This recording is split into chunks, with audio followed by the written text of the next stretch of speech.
Alright guys, so let me show you what we got going on here. So I bought the motor heat sink and fan as a combo off of Amazon. I'll put a link down below, but it's super cheap. Little fan combo, fits 540 and 550 can motors. 540 and 550 can motors are the same diameter, they're just different lengths. So generally most of them will fit either or. But then I went to my local hobby shop to get a 30 by 30 fan. These little 25 millimeter guys that I got, the 12 volt fans, and even though they're small, if they were 5 volt fans, they probably would have pushed enough air, but 12 volt, they just don't move the air fast enough. It was barely a slight breeze coming off of it. Problem with this one is the only one they had in stock is this one, and technically it's only rated to 7.2 volts. So since we're running 8.4 in here, I'm not sure how long this guy's going to last, but we're going to give it a whirl and see what happens. So both of them came with like the JST type plug that you would see in like a receiver pack or something. I cut those both off, trimmed the wire. This one had the shorter set of wires, so I trimmed this one to roughly the same length.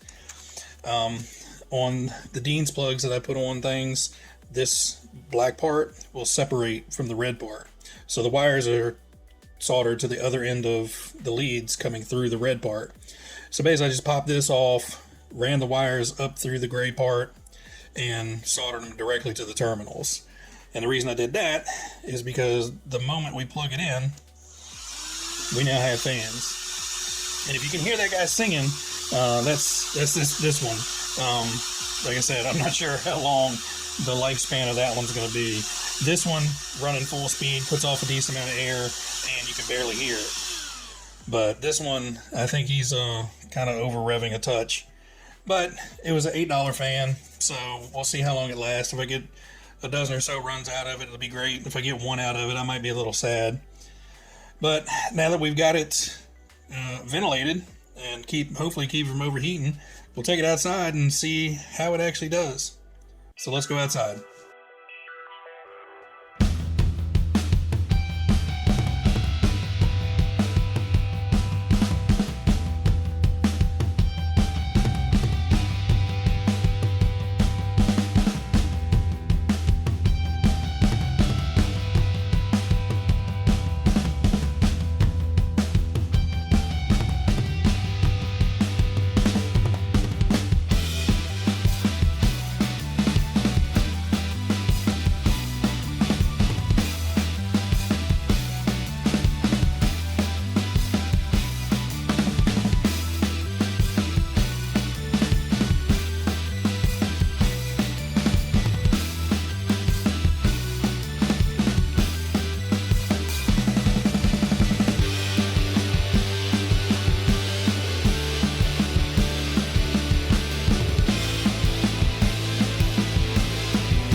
We just got inside. The speed control is, no different. The fins or the heatsink isn't any different than the plastic outside. I mean, it's room temperature, essentially. It's the same temperature as the servo and the plastic on the outside of the thing. Motor, on the other hand, is still pretty toasty. Even with the heatsink and the additional fan, yeah, you can leave your finger on it, but not very long. So may have to look to upgrade the fan on this one. It does push air. I don't think you're gonna melt down a brush motor running at these temps, but I still would suggest not running battery packs back to back, just because you do run the chance of melting down the motor at that point. The fan, as long as the fan holds up, this solved our problem. The ESC never got hot. Never went into thermal shutdown, and it just died when the battery died. So that worked flawlessly. Other than it sounds like a small vacuum cleaner running around. Well, I can't even say that. It sounds like a small vacuum cleaner when it's sitting still. When you're running, you don't even notice the fans are on. I actually had to stop it a couple times in the video to make sure that the fan didn't even burn out, or one of the awesome crashes that I had didn't mess anything up. But fans still running great. Neither one of the fans got warm. But again, the fan on the motor heatsink does not put out as much air as this one, but it's rated for a higher voltage, so it runs a little bit slower. So this fan will probably die, where this fan will probably go on for quite a while. But again, with the brushed motors, not that big of a deal. I'm pretty sure if you had a brushless in here, you would probably, at running at these temperatures, you would be doing some damage. At brushed, I mean, if it goes out, it's a $15, $20 motor at best to replace it. But anyway, the fans work great. Durability tests. I showed this no slack. I wanted to flip it. I wanted to do whatever, which I successfully wrecked spectacularly a few times. Maybe we'll have some of that up there if I actually caught the wrecks. Durability wise, this thing is holding up great.